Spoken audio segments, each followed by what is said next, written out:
Okay, I just heard a message here saying that the broadcast is starting. Right. And everything is in listen-only mode. Oh, the session is being recorded. Stop the recording. We don't need to record this early business. Okay. Start recording, stop recording. Okay. So now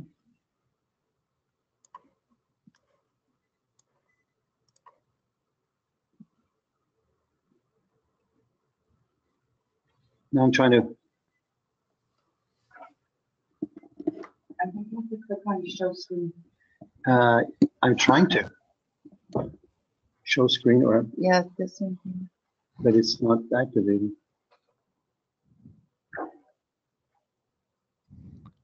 Click to start with. Not these.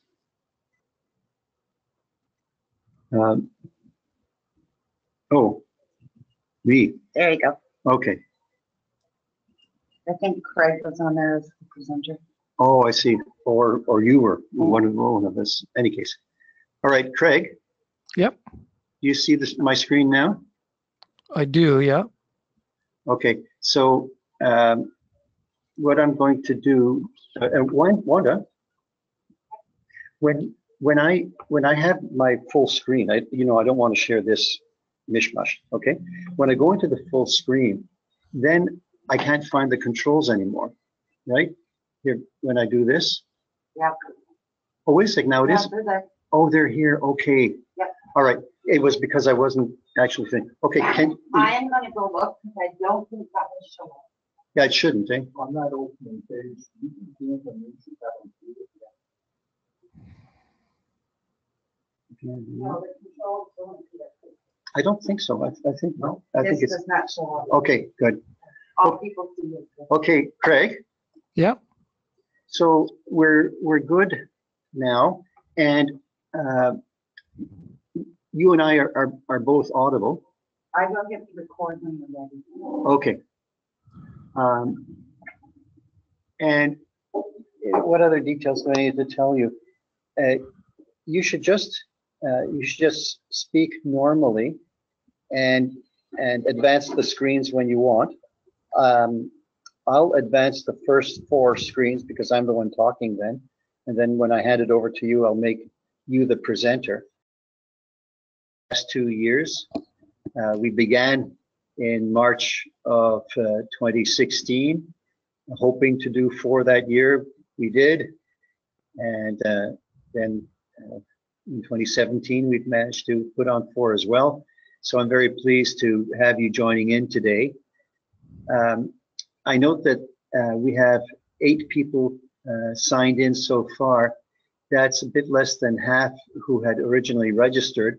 In our experience, there are always a few people who can't make it because something inadvertent happens at home or in the office, and they can't join in. But 8 out of approximately 20, I think, at the last count, is a little bit low. So I beg the indulgence of those of you who have been so punctual and are online already. And I'd like to wait another minute or 2. Mais ça me donne l'opportunité, le plaisir d'accueillir des gens qui vont écouter, qui sont francophones. Vous saviez déjà, je pense que ça se déroulerait en anglais. Notre présentateur n'a pas la capacité de le faire dans les 2 langues, malheureusement, mais j'espère que ça vous plaira quand même. Vous sera utile. Au cas où quelqu'un a une question à poser, écrite ou vocalement en français, je pourrais le traduire pour Craig Irvin, et on va continuer comme ça. Alors, now we have 12. I'll give it another minute or 2 and then get started.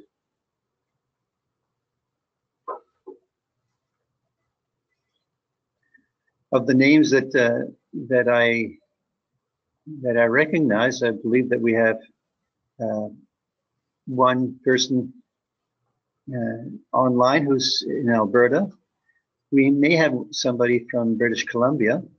We have several from Quebec. So welcome, everyone. I know from the registration list that the majority of those in attendance are already EPAC members. For those of you who are not, you're also very welcome, of course, in this session, and perhaps you'll consider becoming a member at some point. That, of course, would be appreciated. We basically operate on our membership fees and any other fees like the registration fee for this webinar. That's how we survive. We don't have any other type of support. So financially, membership is important, and we look forward to having new members. Okay, somebody asked a question here. Ah oui, Marjolaine. Yeah, the PowerPoint will be available. This session is being recorded, and the recording is going to go onto our website. So there you'll have the voice with the PowerPoint slides. I can't promise you how quickly that'll happen, but it will be done. And now I have to, oops.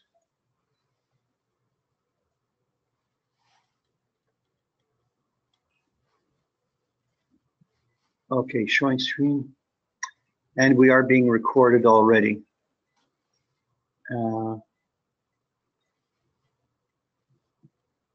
Okay, and we have 11 people in attendance. Okay, so welcome again, everybody. I'm going to start the session now. Oops, there's somebody. Is there no? Okay, une autre message de Marjolaine. Merci beaucoup. So starting our session now, welcome to this this webinar, and just a few preliminary instructions. You can do the audio through your computer, or you can use a phone line. Either way works. Actually, wait a second. I'm not sure if the phone line works. If somebody's trying to use it and it does not operate, please send me a message. Right now, all of the voice lines are muted to reduce interference, but you can raise your hand on your little control panel to request the opportunity to speak, or you can send a written message in the question box, and you can do that at any time. Yes, in answer to the previous question, the presentation will be on our website as a full recording. Now, as far as the questions are concerned as we go along, I've discussed this with Craig, and he would prefer that to hold questions until the end, and then we have a full conversation with all of the input that he has suggested. However, if your question has to do with a point of clarification, I'll interrupt him and have him clarify at that point. Okay, so send in your questions at any time, and if it's something that needs immediate addressing, I'll let him know. Otherwise, he'll be taking your questions and engaging in conversation at the end. So a little bit about us. The Ethics Practitioners Organization of Canada it promotes ethical practices in organization and supports ethics practitioners across Canada. We think of practitioners as people who have official positions in organizations, in ethics and values offices, or dealing with conflict of interest or other sorts of ethical issues, but there are also people who have just more general interests in organizations. I know that some people online are also involved with research ethics. So that's a more specialized area, but research ethics happens within organizations, and organizational ethics overlaps with that. And we provide networking and educational opportunities such as this webinar. And this is in aid of pursuing our vision of a world where people in organizations are ethically aware and act ethically. So please visit our website and consider becoming a member if you're not already a member. Our presenter today is Craig Irvin. Craig has been a director of EPAC for a year and a half. He got attracted to EPAC by its description that he found on our website, and offered to join and to take a leadership position. And we were very happy to accept him onto the board of directors. His academic background is in law. He has a master's degree in law, a master's degree in philosophy, and a doctorate in applied health studies, and has worked in various areas that apply those different types of knowledge. Right now, he's working with Canada Post on services to business in a wide geographical area, so understanding smaller businesses and businesses in rural areas, as well as the more urban concentrations. He's been an independent consultant, and he now deals with governance and training within the credit union movement, where I understand he's also active on boards of directors. So now over to you, Craig. I will make you the presenter, and off to you to advance the slides as you speak, and I'll then mute myself.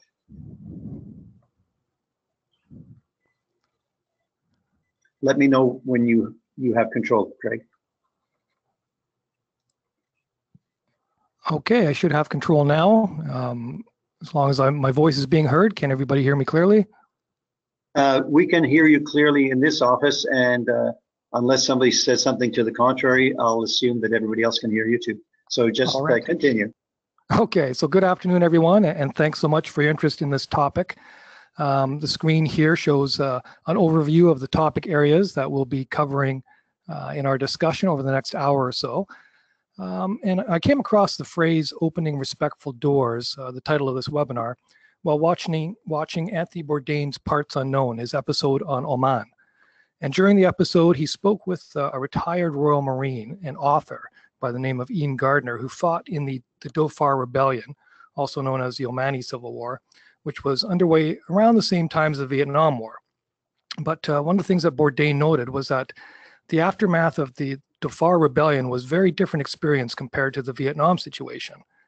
And Gardner explained that during and after the insurgency, the Omani leadership undertook civil aid projects to rebuild and sustain the communities that were being affected, and in so doing, kind of signaled, due consideration and respect towards both those who supported and those who did not support their position.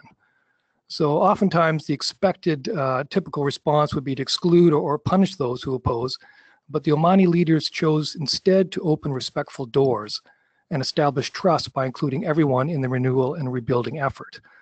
So I think this is a good place to begin our look at civility in difficult conversations, and especially considering we are in the midst of what appears to be an unprecedented decline in trust.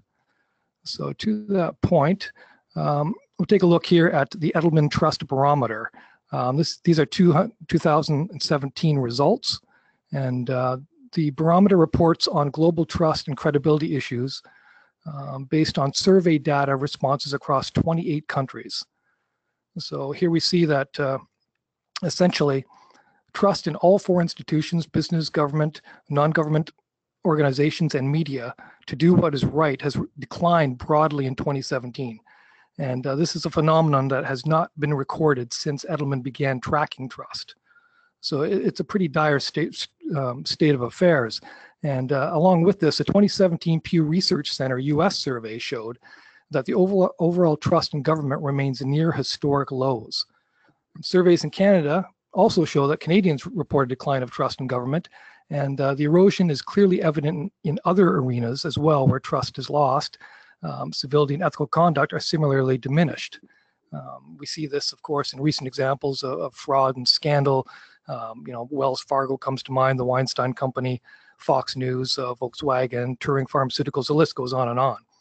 But that significant decline in trust over the past year may be attributed to some of the ongoing discovery and reports of corporate scandals, bad behavior of those in positions of power, and social climate in which derisive and caustic communications are tolerated and encouraged. Typically inflammatory, disparaging, and coarse language act to deteriorate trust and respect and civility, and yet more and more it seems to be both accepted and emboldened. So I think if we agree with Robert Nozick's observation that our fundamental connection to the world is not explanatory but one of relation and trust, then this is a very troubling state of affairs.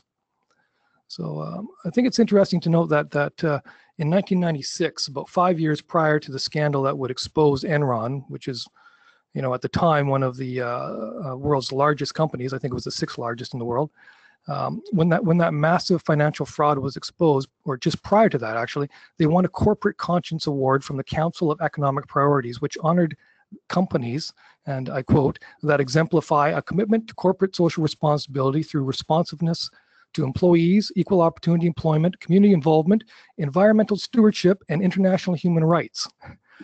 Quite a list. So Enron at the time was clearly viewed as a trusted and exemplary organization.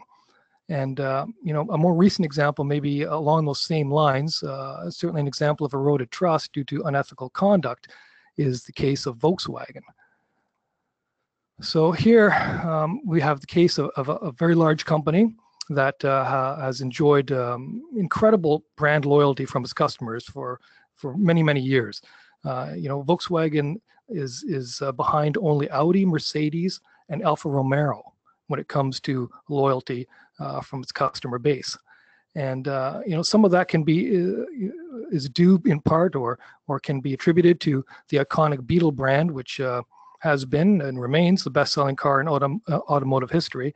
And of course, the Herbie the Love Bug films, which helped to solidify brand awareness and kind of celebrate that vehicle, helped elevate that status as well. But about 2 years ago, their customer allegiance took a bit of a hit.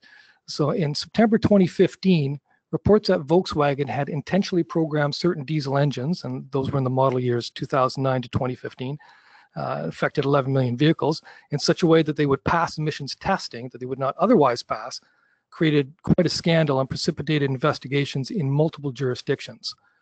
So Volkswagen shares lost 30% of their value in the days after that software was reported. And then in the US, sales for November 2015 were nearly 25% less than the prior year sales. So that would be November 2014.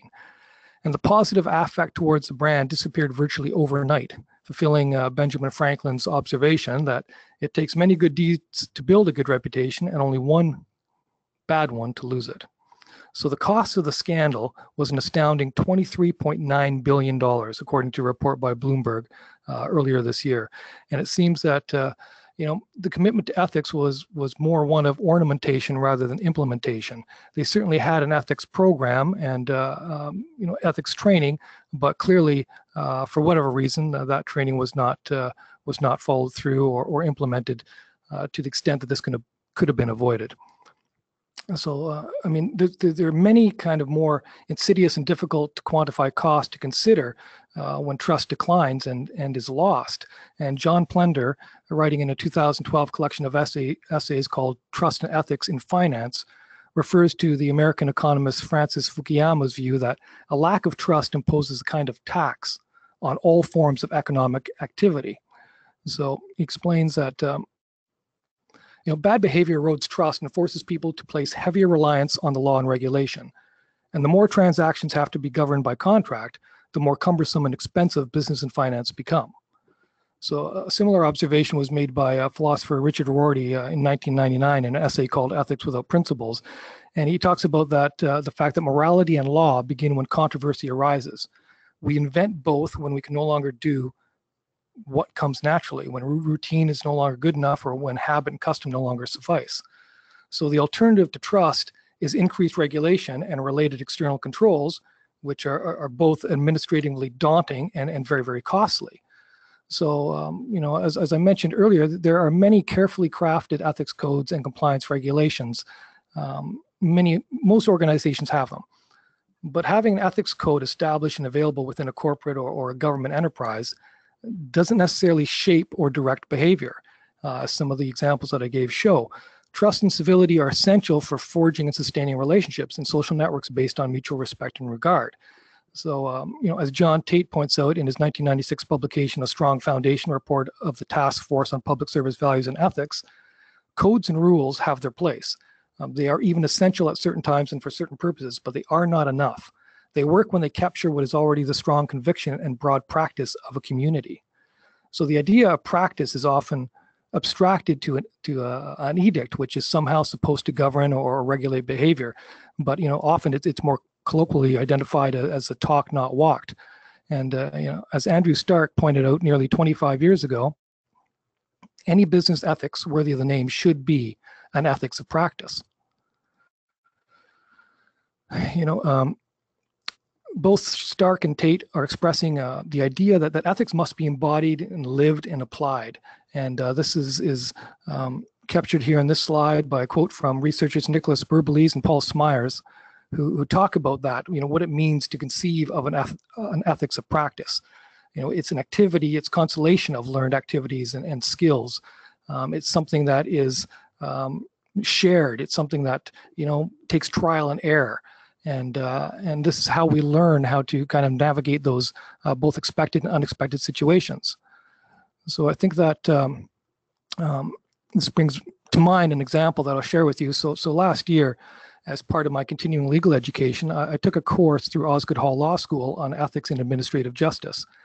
And during one of the panel discussions, a question was asked about how a chairperson can, you know, set the ethical tone when chairing a tribunal or leading an investigation.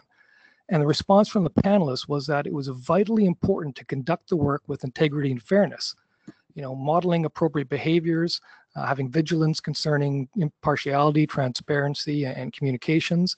And the view of the panelists was that ethics needed to be embodied through appropriate conduct and bearing. It's, you know, part of it is about your manner, about your demeanor.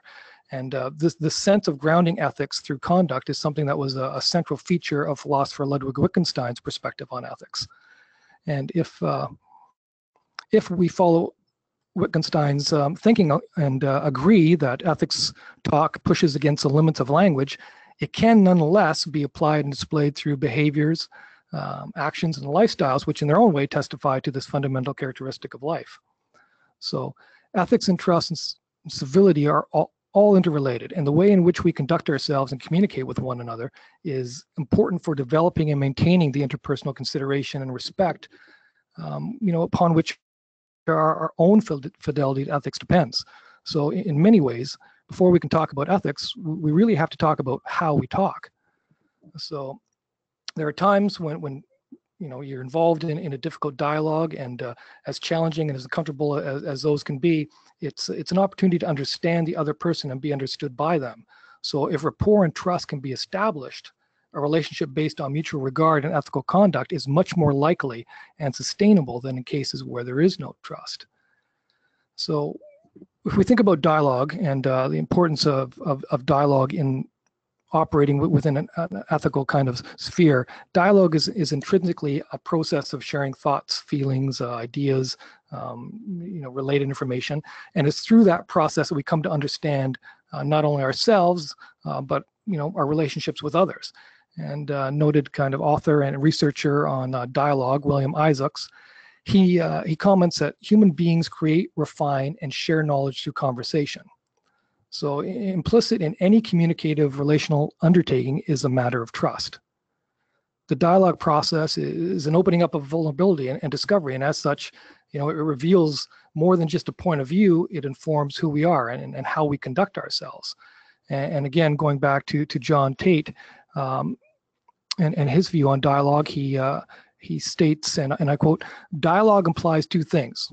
First, exchange, discussion, debate, the acknowledgement that there are or can be more than one perspective on important issues, and that each of these may have something to contribute to a deeper or fuller understanding of reality. The second thing dialogue implies is that truth or the whole truth is not known at the outset. It only emerges from the dialogue itself.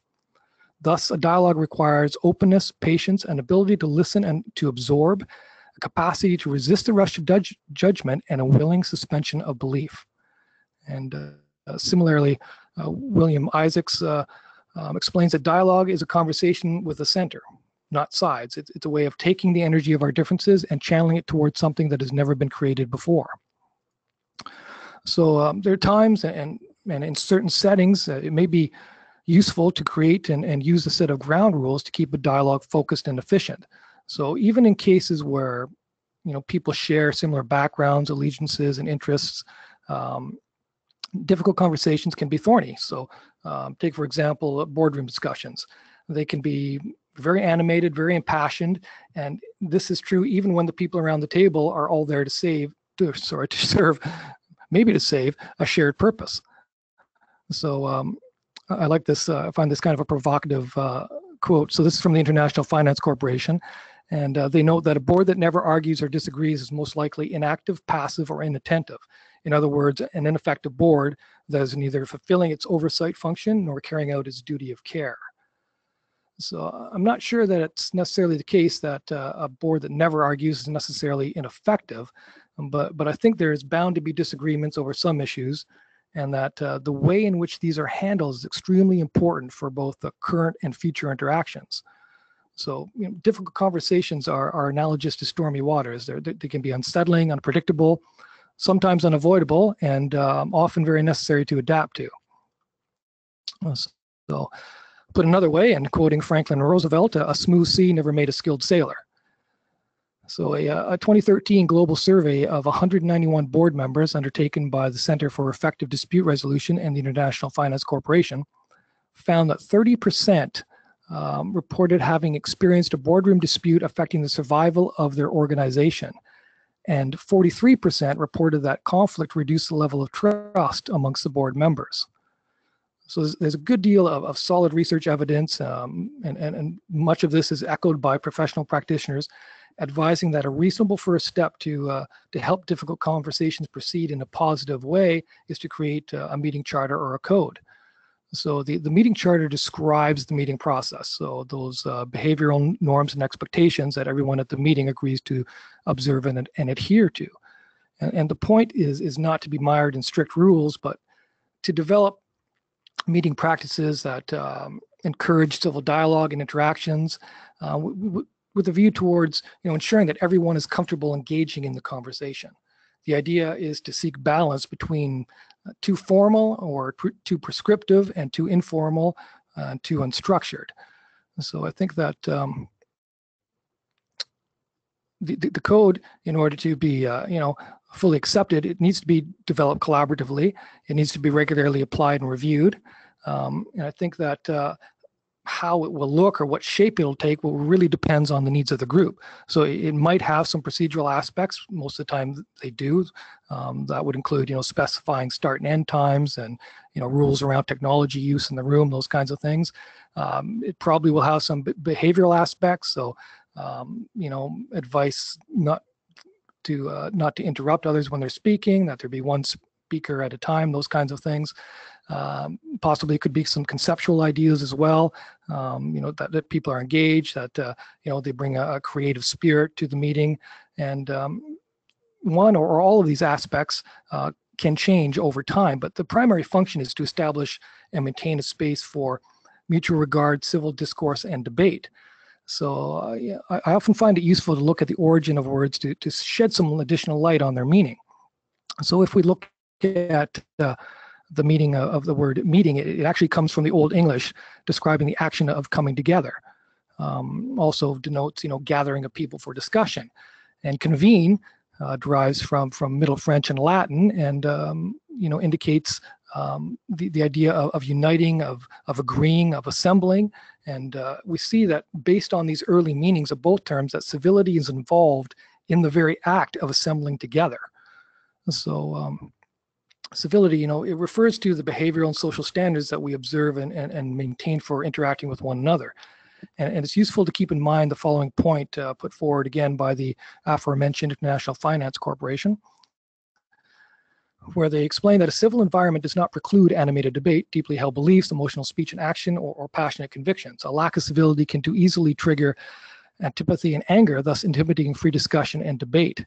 And I think that, if we consider that for a moment, and also in light of something similar that Mark Kingwall points out, civility is also about openness and commitment to risk, and to preserve, to create something bigger. It means putting your own beliefs at risk, and I think that is maybe one of the most difficult challenges to think about and to ruminate on. So I think that it's important that an initial strategy in dealing with difficult conversations is to have a process in place.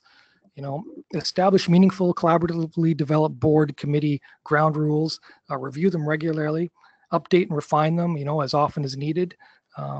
It's been my experience that regardless of meeting or topic or agenda, it's always beneficial to begin the conversation with an agreeable comment or observation to establish that sense of rapport.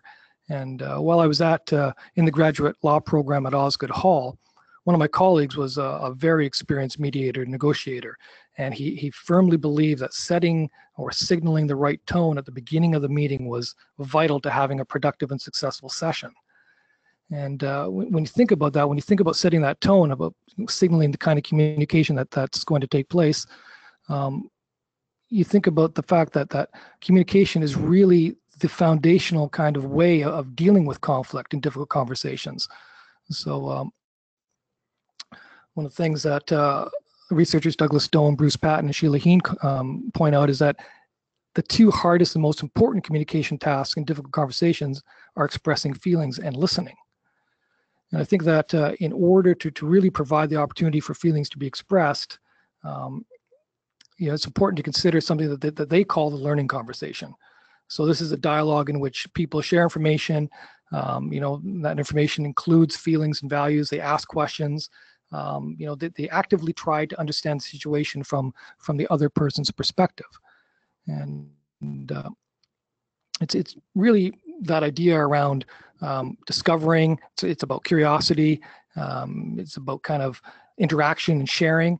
And there's kind of an interesting example which I'll share with you. And I came across it through a writer, Charles Duhigg, and he was talking about Lorne Michaels. So Lorne Michaels is a longtime producer of Saturday Night Live, and because the show is taped weekly, or actually is I should say taped live weekly, he has weekly production meetings. So the point of the meetings, of course, is to ensure that everybody's on the same page and has an understanding of what's about to happen. So it's really important that everyone at the table contributes to the discussion.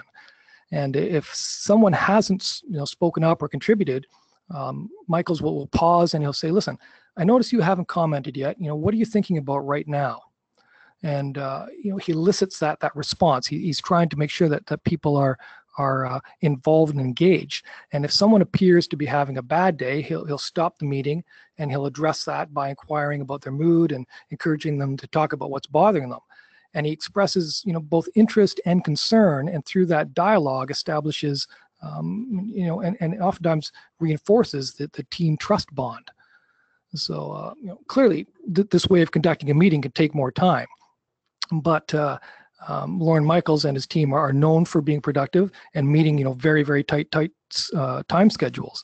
And I think that what can be seen here is that through his meeting style, he's able to bring the writers and the actors and the production crew together in a space where they feel safe sharing and contributing in a way that meets their needs, but also ensures that great program ideas are generated and and implemented at that week's end.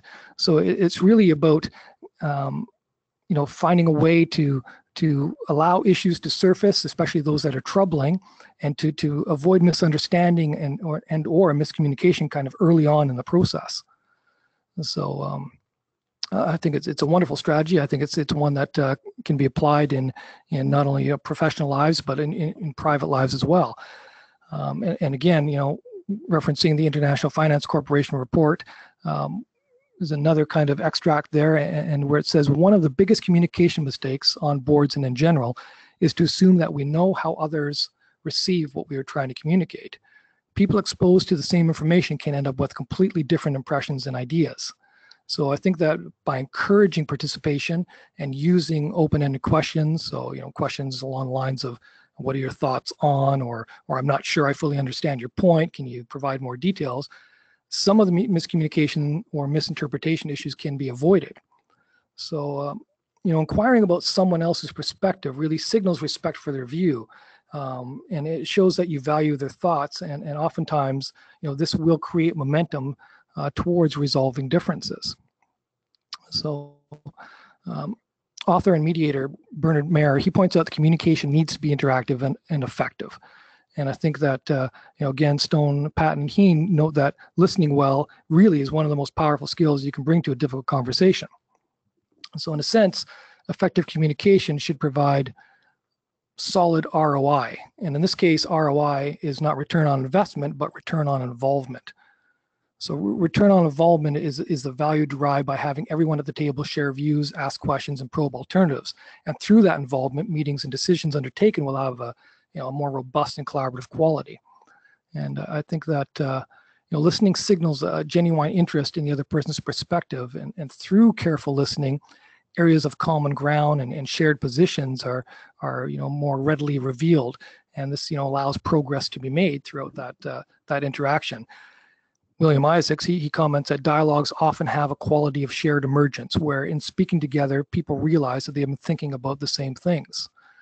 David Bohm, one of the most important physicists of the 20th century and author of a book called On Dialogue, explains that close listening involves sensitivity. It's about being alert to and watching subtle cues, body language, facial expressions, tonality, inflection, those kinds of things, in order to respond effectively in a way that reaches the whole issue, allows those underlying issues to surface.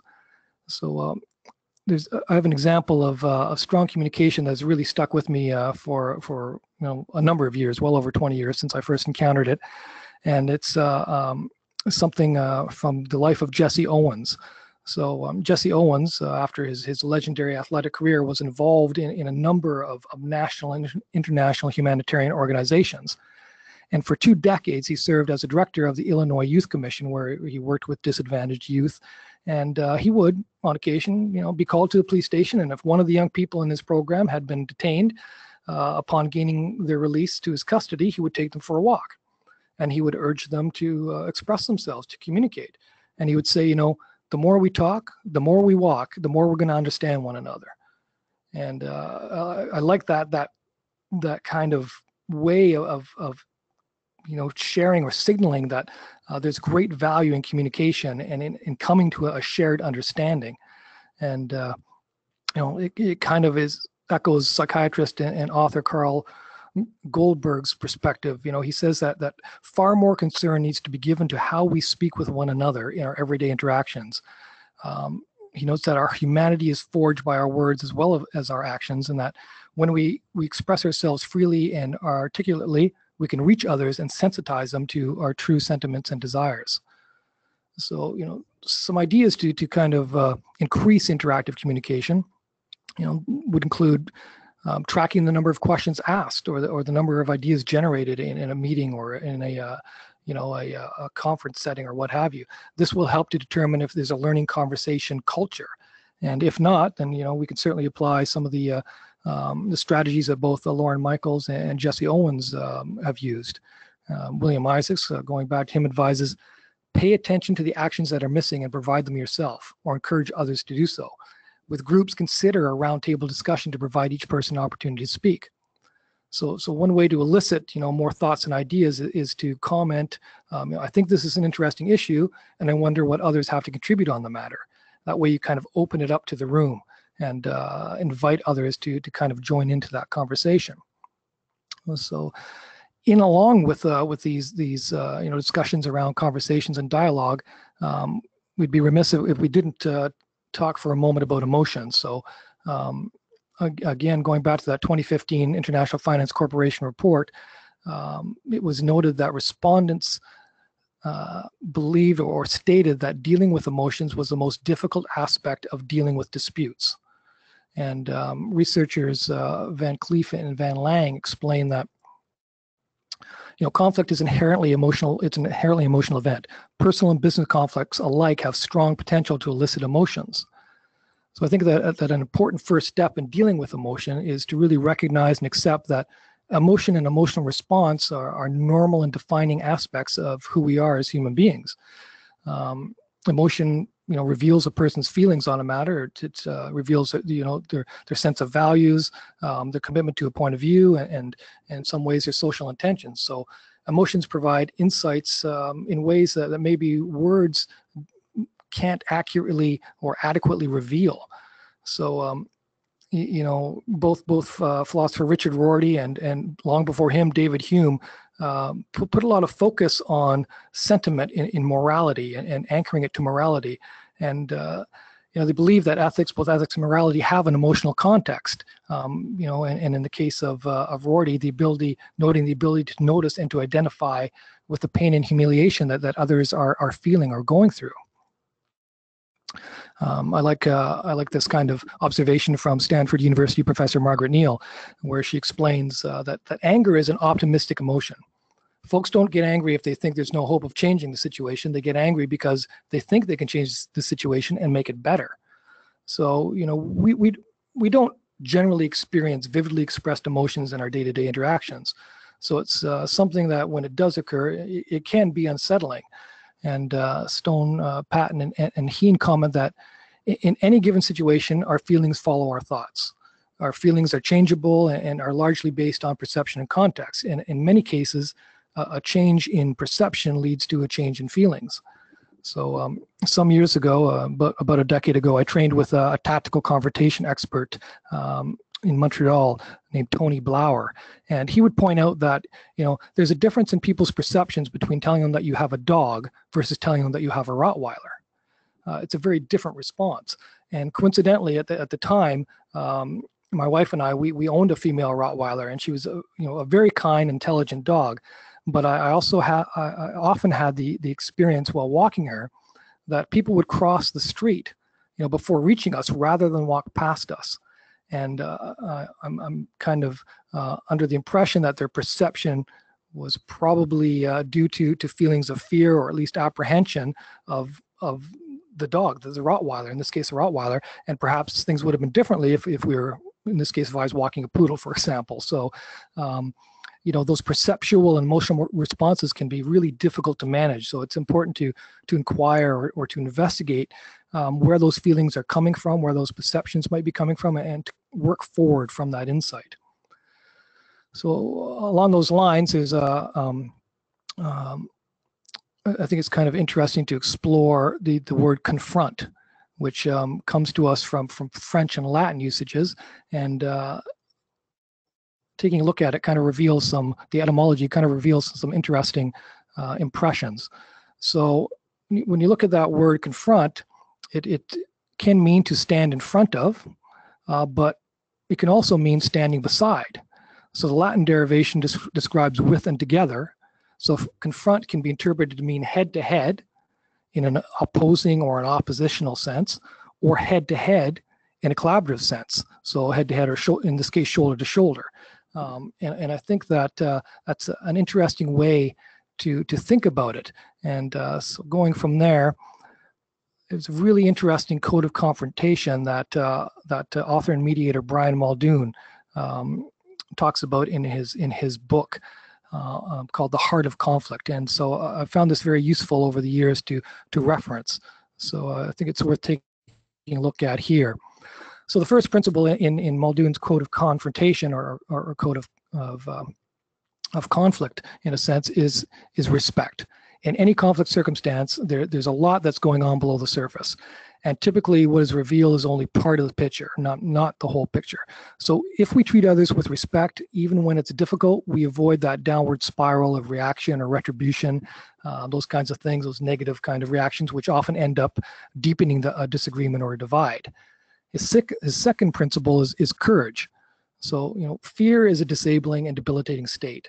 And it's a response that really limits growth, it limits creativity. Many ways it shuts down understanding. So courage really works the opposite. It creates options, fear takes them away. So, as I noted earlier, I trained on a couple of occasions with Tony Blauer and his team on confrontation management techniques and strategies. And Blauer developed 3 key rules for physical confrontations, which I think are really or just as useful for psychological challenges.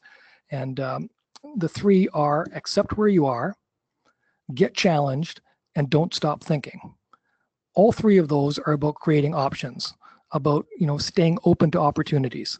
And where there are options, there are going to be routes to resolution. Muldoon's third principle is patience. Reacting on impulse is usually not helpful in a confrontation. A much more desirable strategy is to ask questions, encourage discussion, and give the matter and those involved in it some time. Bernard Mayer, he explains that an impasse, or in any impasse situation, slower is usually faster. So the tendency is to kind of respond to an impasse by turning on or creating more pressure, by imposing deadlines and amping up the urgency. But he finds that when people take the time to think through their choices, when they have the time to kind of revisit their concerns, come to their own conclusions, they usually become much more flexible, much more imaginative, and much more realistic.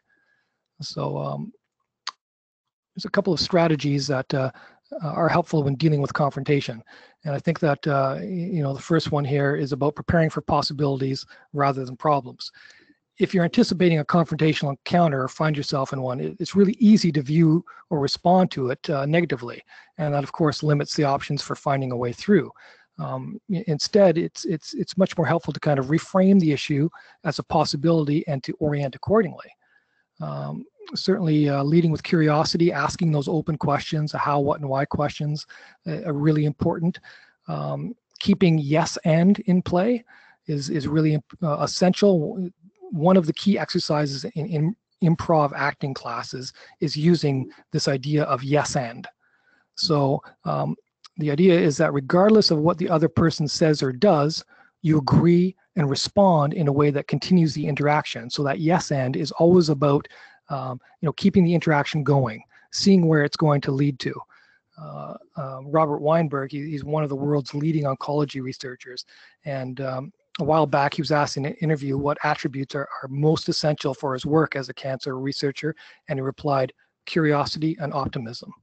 He said these are important attributes to have as in that line of work, but they're also important attributes to have in dealing with any kind of difficult conversation or difficult situation. So, going back to Stone, Patton, and Heen, they talk about curiosity as a bit of a stance. So, having a stance of curiosity creates that space for the dialogue to begin, for it to continue, and for options to emerge. It helps to ensure communication channels stay open. So there's a really subtle way of moving a confrontation to a collaboration, and going back to that root meaning of the word confront as meaning both together, or at least interpreting it more as together rather than against. Brian Muldoon explains that collaboration implies a relationship, which demands much more from us than mere agreement or surrender of dissent. Collaboration is a living dynamic process that constantly moves forward. So when dealing with confrontation or any kind of difficult conversation, it's a good idea to begin with the smaller, less challenging issues to achieve agreement and gain momentum, and while keeping those larger issues in view. And so just to give you an example, I've been involved in a number of confrontational interactions over my career, and I have one which is particularly memorable. So one morning, a number of years ago while I was working with the Canada Post Rural Mail Safety Team, I received a phone call from a very angry customer who demanded to know what right we had to ask him to move his mailbox. And he was yelling so loudly into the phone that I had to hold it away from my ear. And he demanded that I meet with him right away. And it was about a 10-minute drive to his home. And during the drive, my colleague, who had heard the entire call, even though he was standing at the time on the other side of the vehicle, asked what the plan was. And I responded that we're going to meet with him, and we're going to treat him like we would any other customer. And I could tell by the look on his face that he wasn't feeling terribly hopeful. So the customer was waiting for us outside when we arrived, and he had his arms crossed and quite an agitated look on his face. And as I walked towards him and introduced myself, I extended my hand and shook his and complimented his beautiful property. And he paused for a moment and replied that he'd recently landscaped the area and was quite proud of the results. And I could see in that moment that his manner softened a little bit. And he then said that he didn't understand why we were asking him to move his mailbox. And I asked him to walk with me to where his mailbox was located, which he did. And as we walked, I explained the risk posed by higher traffic volumes, concerns about adequate sight lines when the delivery person is needing to merge back onto the road after delivery. And he agreed that those were important issues. But he'd spent a good deal of time doing that landscaping around his home and around his mailbox, and he really did not want to alter the location. So I explained to him that it wasn't necessarily the only option to move his mailbox, that there were other options available. And we talked about what those options look like, and he chose the one that was very most convenient to him, which was to receive delivery in a community mailbox across the street from his home.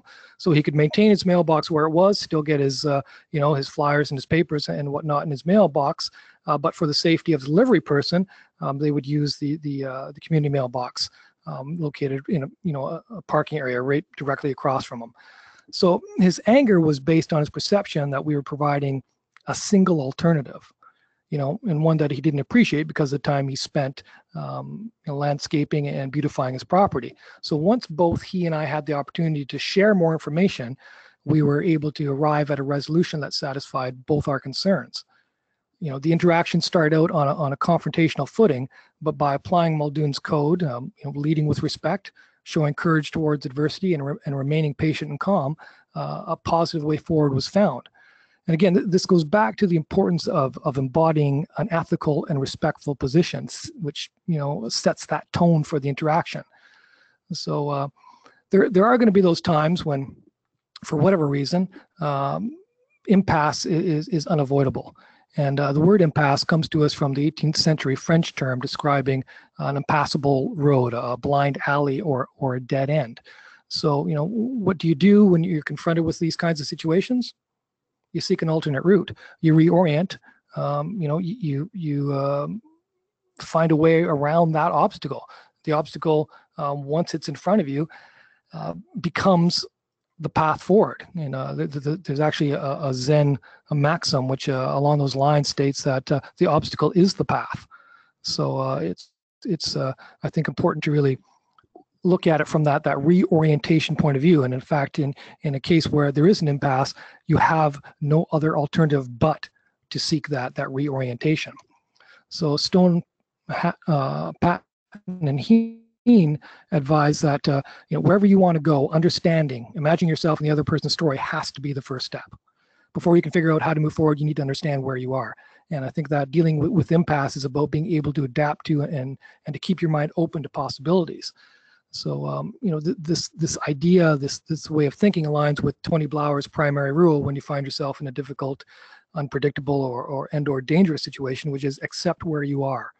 If you do not accept your current situation, you will not be able to reorient and generate options to improve or manage that situation. So Bernard Mayer, he also comments that, as with so much else about effective conflict resolution, moving through an impasse is usually more a matter of attitude than having the appropriate tool or technique. And research undertaken by Stanford psychology professor Carol Dweck over the past 30 years shows that people generally fall into two attitude categories. They either have a fixed mindset or a growth mindset. Those whose attitude is rooted in a growth mindset embrace challenge and are able to adapt to difficult or changing circumstances, and they're able to overcome fear and really rebound from setbacks or failures. Those whose attitude is rooted in a fixed mindset don't have that much flexibility in their thinking and really resist change. The good news is that a growth mindset can be encouraged and developed. And incidentally, up until the mid-1960s, scientists believed that from the onset of adulthood, the brain itself was in a changeless, static state. But research undertaken by Marion Diamond and her colleagues at the University of Berkeley showed that the human brain, had the ability to change and develop at any age, that it had what's called plasticity. So there's some good kind of research and practice-based strategies that can be used to overcome impasse. And I think that it's worth taking a look at a few of these. Referencing a mutually agreeable objective standard or criterion to resolve an issue is often quite helpful. So this comes to us from Roger Fisher and William Urey's seminal work, Getting to Yes, which was published back in 1981. And the idea is that by introducing independently determined fact or evidence to a dispute, any issues that have been challenged on subjective or self-interested grounds can be measured against and agreed upon according to a more objective standard. I think that's very helpful. Going back to Bernard Mayer again, avoiding deadlines, ultimatums, or intimidation tactics, very essential to overcoming impasse. As he points out, anxiety and fear are not helpful. Anxiety and fear breed rigidity and shut down communication and creativity. So, therefore, it's really important to avoid the temptation to try to move past impasse by increasing fear and anxiety. And Brian Muldoon, he recommends identifying and linking to a destination. Having a goal or a purpose in view. He notes that it's a very powerful organizing principle that people, when presented with a destination or a target, tend to move towards it. And I think that's something that's worth keeping in mind. Oftentimes, you get involved in an impasse and you have a sense of the hopelessness of being involved in it, and you lose sight of the goal, of the purpose of being there in the first place.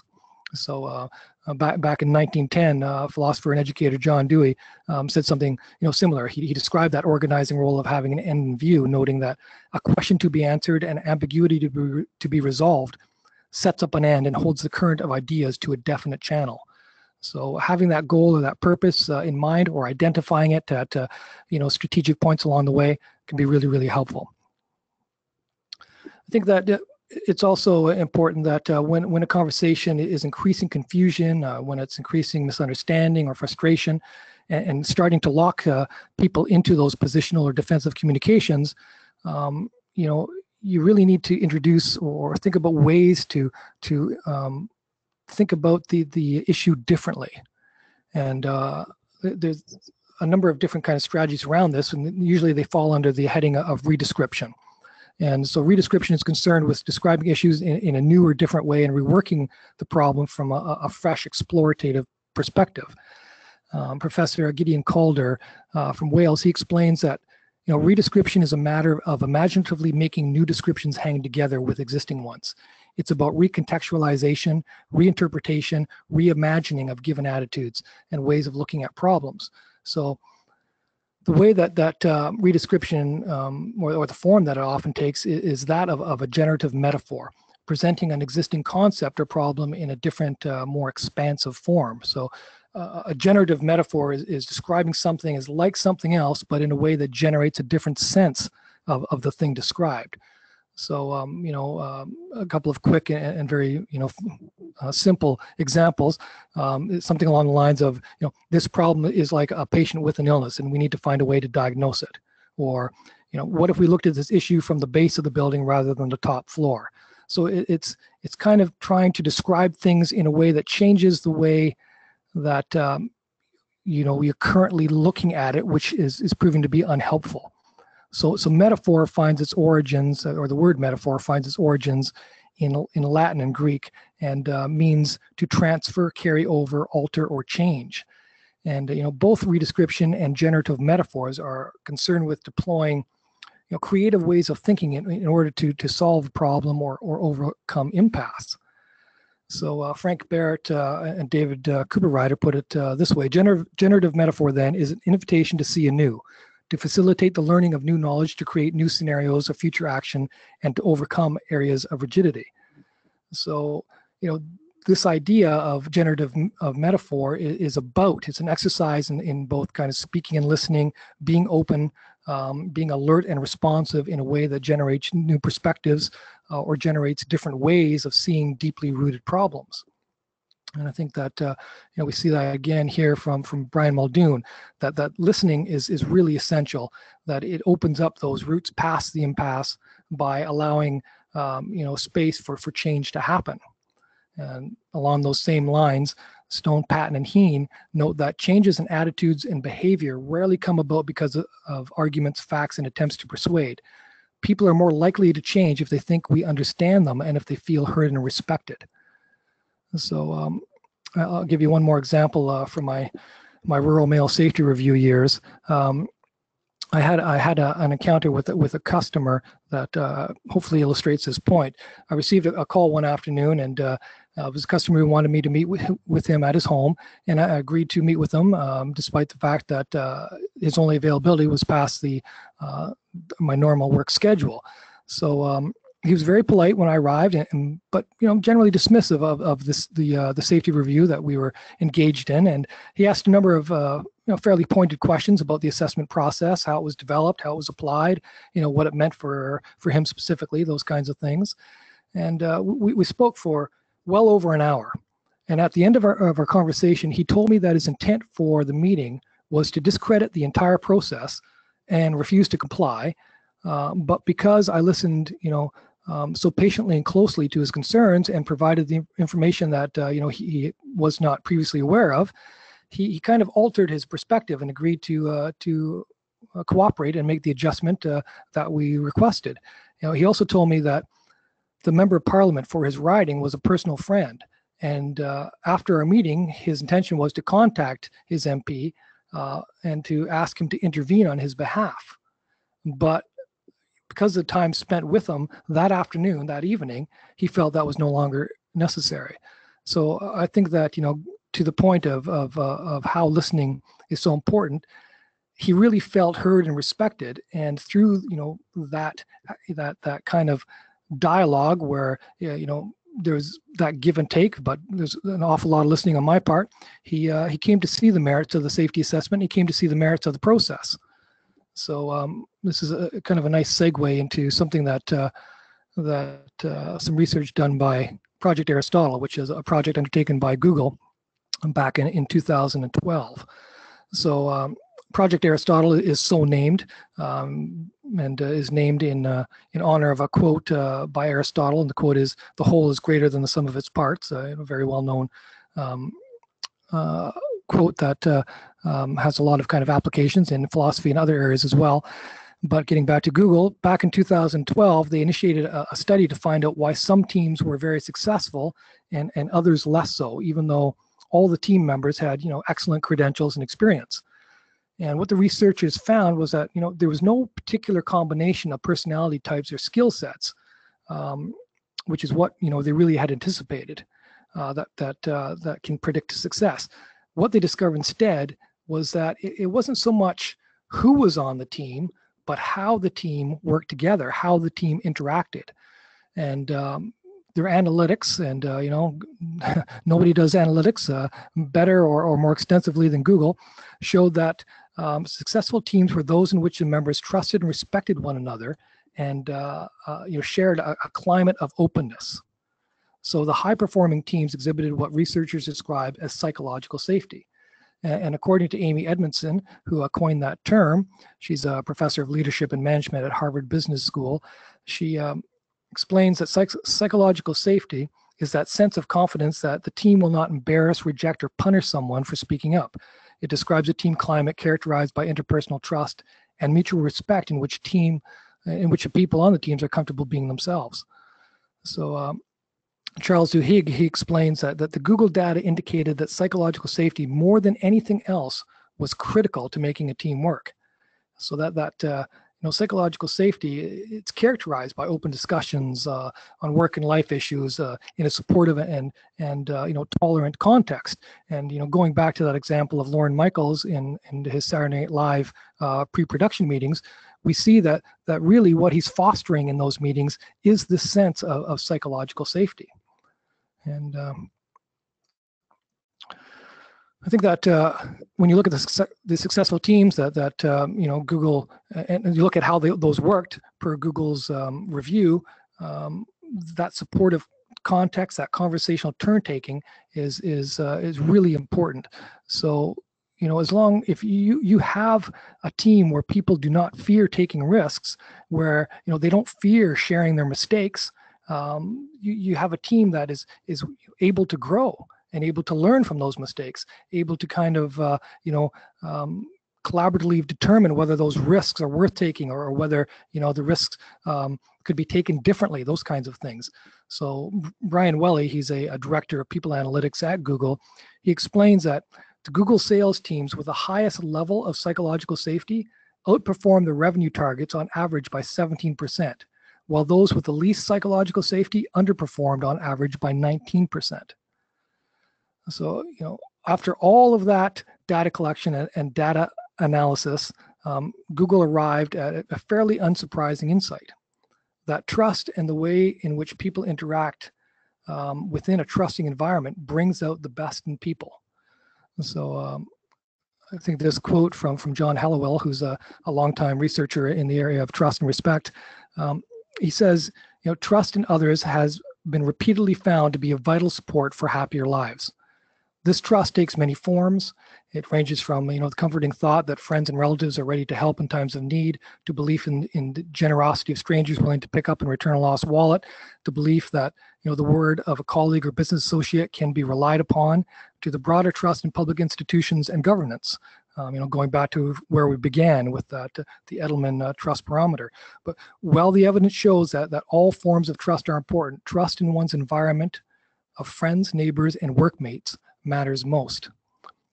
And again, going back to that Edelman research, Ben Boyd, who's the president and CEO for Edelman Canada and Latin America, similarly notes, recognizing that the treatment and relationship with employees and customers alike is integral to building trust, business should adopt an inside-out approach, which begins with listening. No single action is more interconnected with building trust than treating employees well. So some of the other kind of traits of high-performing teams that Google uncovered or revealed is, that team members are dependable, they complete their tasks on time, that each member possessed a good understanding of job expectations, their role and the role of others, that they feel that their work is meaningful, and that work has impact. And it's interesting to kind of put this in the context of a study from a recent study undertaken by Bain & Company. And they found that when compared to satisfied employees, engaged employees are 44% more productive, while those who report being inspired by their work are 125% more productive. So that sense of meaning, that sense of impact, that sense of inspiration, that really clearly matters to people, and it really does give them that ability to bring out the best in themselves. And I think that the seeking, this is an interesting and valuable quote from Carl Goldberg. He says that the seeking of meaning is a common dimension of human experience, one that summarizes the way in which we relate to our personal world and the shared world of others. It is from an ability to use language intelligently that we acquire a facility in seeking personal meaning for ourselves in relationship with others. In other words, it is language that enables us to be human rather than brute and solitary beasts. So clearly, creating and maintaining a safe space for people to express themselves openly and without fear of reprisal or of embarrassment is essential for both trust and ethics to flourish. And I think that ending this presentation with a couple of remarks from Richard Rorty and Annette Beyer will sum it up nicely. So Richard Rorty notes here, my candidate for the most distinctive and praiseworthy human capacity is their ability to trust and cooperate with other people, and in particular to work together so as to improve the future. Annette Beyer notes that we inhabit a climate of trust as we inhabit an atmosphere, and notice it as we notice air, only when it becomes scarce or polluted. So we've made our way through a good deal of content, and I'm happy to hear any questions you have. And yeah, I'll open it up to the audience. Thank you very much, Craig. I've unmuted my my microphone as well. So at this point, I would encourage all of you to either write in a question, or preferably just so-called raise your hand and give us your question verbally. That'll both save time and I think be a little bit more interesting to hear your articulation. While waiting for somebody to do either of those things, I'll ask you one very small technical question. In an early slide, you quoted Richard Nozick saying that we relate to the world not through explanation, but through trust.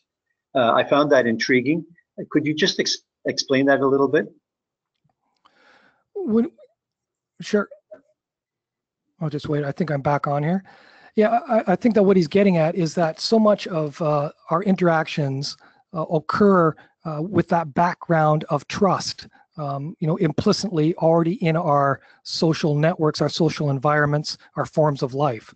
So, when you think about driving down the street, you're trusting the engineers who not only built your car, but created the road system, created those intersection systems, created the rules of the road, those painted lines. There's all kinds of things that we do day to day that really, is one of relation and trust in, although maybe not explicitly, but is certainly implicit. And some of those may be explicit as well. So I think that what he's getting at is that we exist already within a web of trust, within that network of trust, and that we often forget that, and we need to really be reminded of that.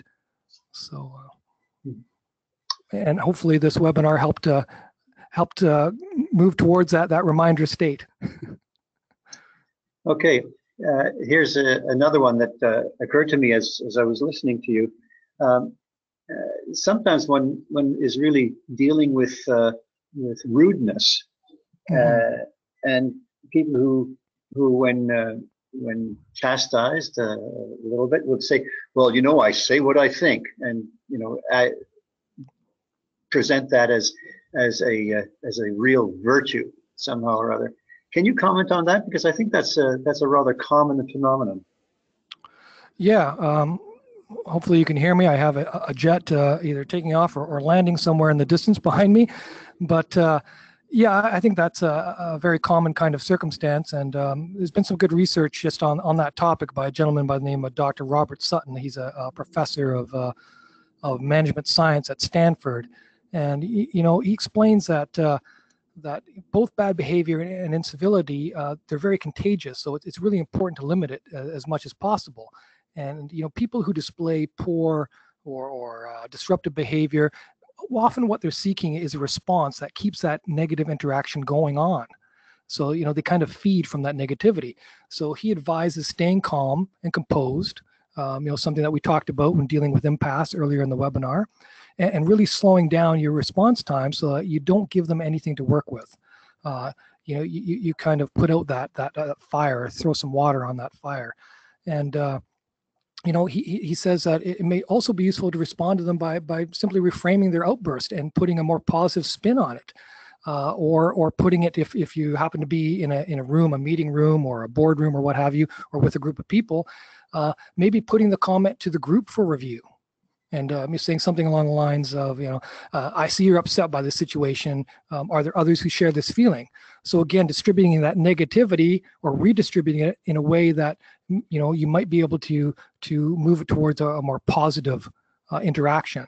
So, doing these kinds of things will allow those situations to be diffused in a sense, in a way that person who is being, disagreeable or belligerent, it takes the control away from them.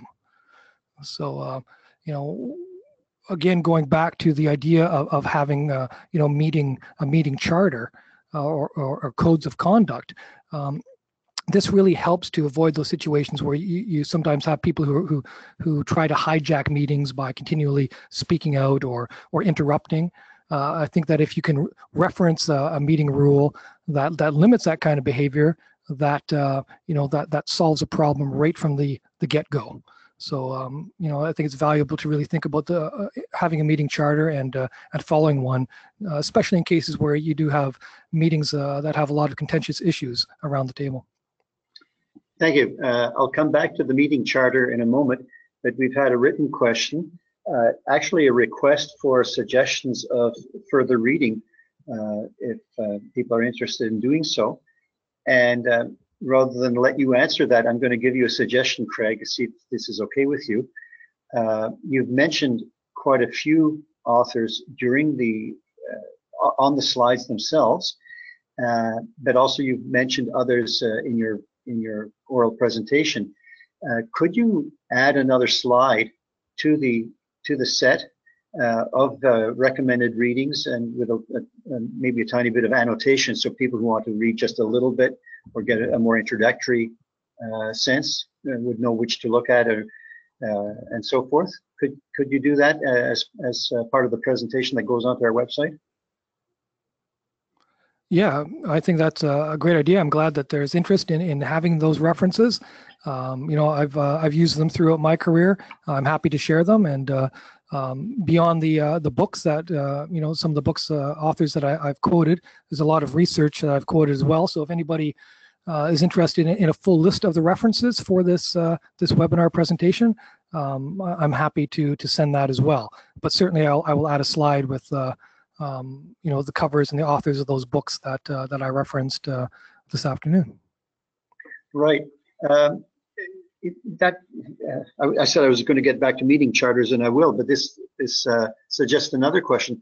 How did you get into this topic? Why did you decide to focus so much on these dynamics of discussion and conversation and so on? Well, I think it goes back to that idea that before we can really talk about ethics and morality, we really have to talk about how we talk, because so much is communicated. The numbers vary, but 80% of our communication is nonverbal. Between 70-80%, depending on what researcher you reference. But and so much is given in those interactions that we often forget that the importance of those interactions and of those those informal or those underlying cues, those body language cues, as it were. And I think that given some of the things that we've been hearing about over the past months, looking at the situation to the south of us, and some of the kind of caustic comments and the way that fake news has entered the vernacular and those kinds of things. We really need to get back to the idea of speaking much more sensitively, much more respectfully, much more civilly. And if we don't have civil environments, if we don't have civil interactions, it's really hard to have ethics and morality. Personally, I agree with you. One of my favorite authors was Václav Havel, the man who became the first president of Czechoslovakia after the downfall of communism. And in his political writing, he talks a lot about civility as being the utter foundation of a healthy society. Right. Yeah. You mentioned the meeting charter before. How often do you see this sort of thing actually being done? It looks like a good idea to me, but I've never noticed anybody actually doing it. Yeah, there are a number of organizations that use meeting charters. They take different forms, as I noted in that portion of the discussion. Some of them have more of a focus on procedural aspects. Others, are focused more on technical aspects. But certainly we have those kinds of meeting rules in most kind of political deliberations. We have them in boardroom deliberations to an extent. To what extent they're formalized is an open question. I have come across meeting ground rules or a charter in a number of different cases, and in other cases, clearly there have been none. So my effort here in discussing it today is to show that it can really have some value in helping us to set the stage for those civil interactions, to kind of grow civility, to have those kinds of dialogues that you can walk away from and really feel that you've gained some benefit by being involved in them. So yeah, it's an interesting question. How many organizations out there have them? I don't know. I would think that most have them in some form or another, but it would be interesting to look into that further. Yeah. I think one of the assumptions of our registrants participating in today's webinar was perhaps that the conversations that we want to talk about are those where an ethical issue has been raised within a work group, and the conversation might be taking place between someone who has a kind of an ethics and values role and the person who has been identified or accused of something or other, or perhaps it would be a conversation involving the ethics officer and the two people who are in some kind of disagreement. So that's a kind of a very specific situation. It's not a kind of a team meeting where we need to decide what we want to do for the next half year or something like that. It's kind of a problem solving sort of discussion with confrontation in its more negative senses going on. How do you handle that when there is an assumption going in on the part of one or more people that this is a negative situation where somebody is going to be perhaps blamed and sanctioned if after the investigation there's grounds for that? That's a very negative starting point for a good conversation, I would assume. So how do you factor that in when the situation is one of perceived misbehavior of some sort? Yeah, I think that there's a lot of the response is really covered throughout the webinar.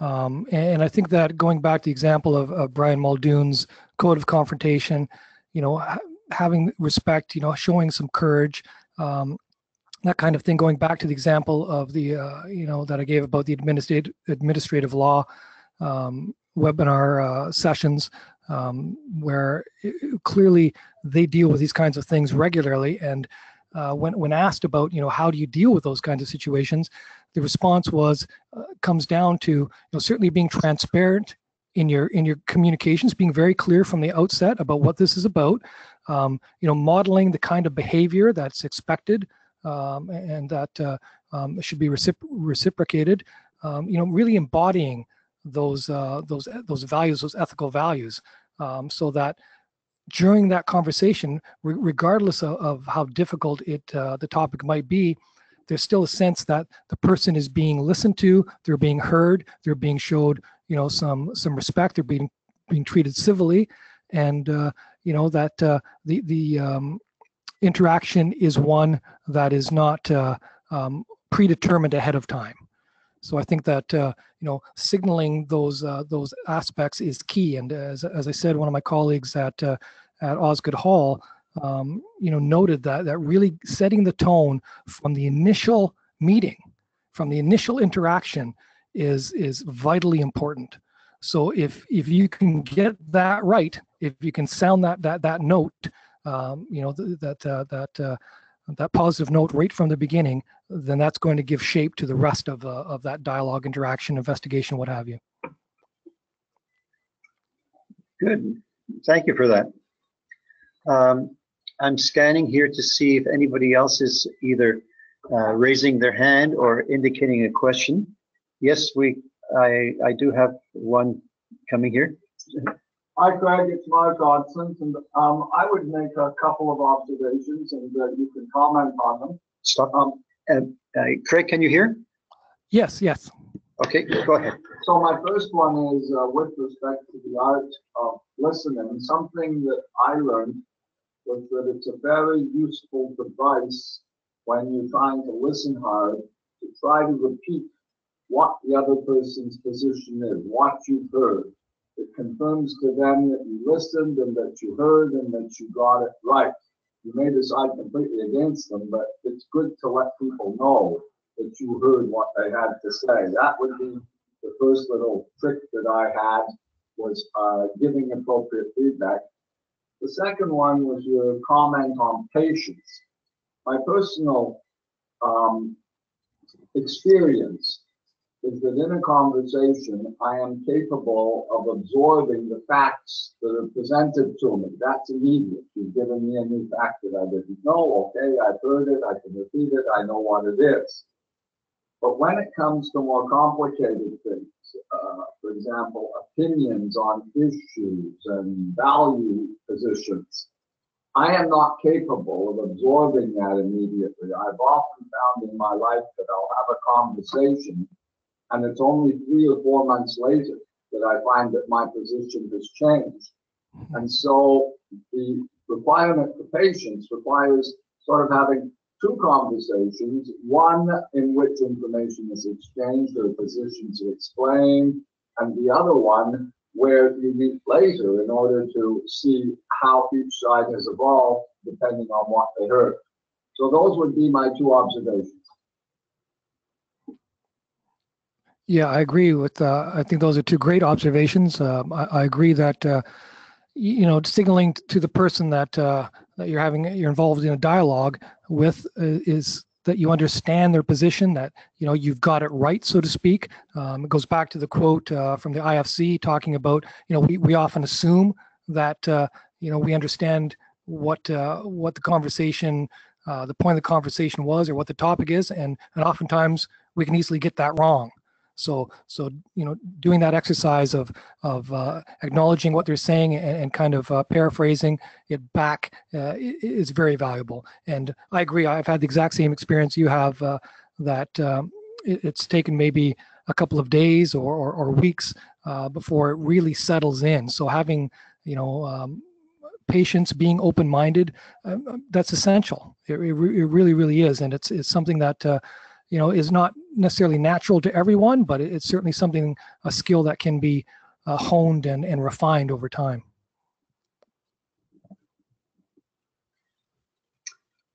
Well, thank you, Craig.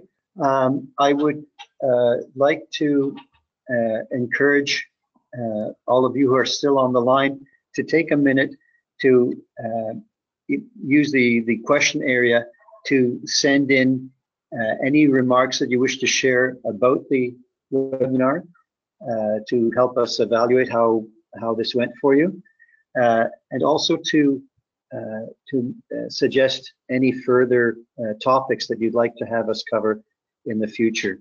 We plan to continue with our webinars and at the same rate of 4 per year, and we very much appreciate getting any suggestions for speakers or for topics. So please do use either the question box that you have there to share a remark, or alternatively just send a message to our website. Actually, Craig, could you advance to the last slide, which has our website on it? I think you've got 2 more there. There we go. So please just leave that up. And right now I'll say thank you very much to Craig. Goodbye to you for now. And I'll leave the webinar open for a few more minutes in case anybody has some thoughts to share. Thank you all very much for participating. Goodbye for now. Thanks.